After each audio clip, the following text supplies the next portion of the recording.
চাঁদপুরের মতলব উত্তরের মেঘনা নদী দূষণে মরে ভেসে উঠছে বিভিন্ন জাতের মাছ।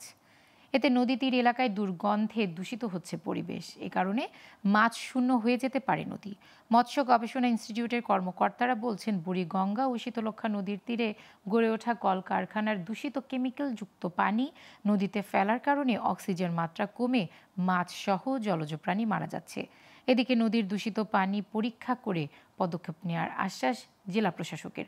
চাঁদপুর থেকে সুজন আহমেদের তথ্যচিত্রের ডেস্ক রিপোর্ট। চাঁদপুরের মতলবে শাটনল এলাকা থেকে শুরু করে মেঘনা নদীর পাড়ে ভেসে উঠেছে বিভিন্ন প্রজাতির মাছ।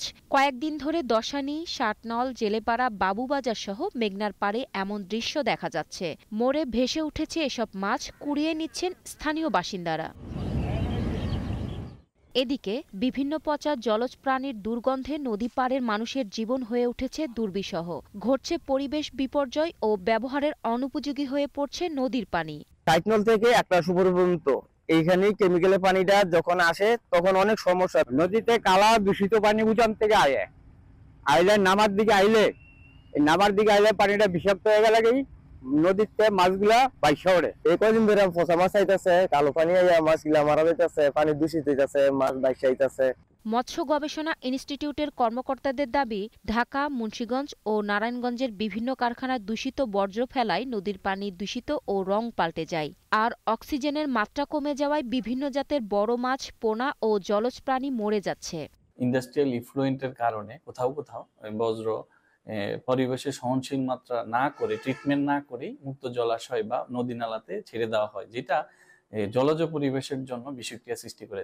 এই দূষিত পানির নমুনা সংগ্রহ করে পরীক্ষার জন্য পাঠানো হয়েছে। আর দূষণ রোধে পদক্ষেপ নেওয়া হবে বলে জানালেন জেলা প্রশাসক।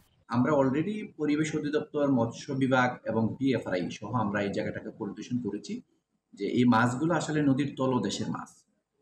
হয়তো এমন হতে পারে যে ওই তলদেশে অ্যামোনিয়ার একটা প্রভাব পড়েছে আর কি, সেই কারণে এই তলদেশের মাছগুলো বেশি উঠেছে আর কি। শিগগির দূষণ রোধ ও পরিবেশ বিপর্যয় থেকে রক্ষা পেতে সব ধরনের পদক্ষেপ নেবে সংশ্লিষ্ট কর্তৃপক্ষ, এমনটাই প্রত্যাশা চাঁদপুরবাসীর।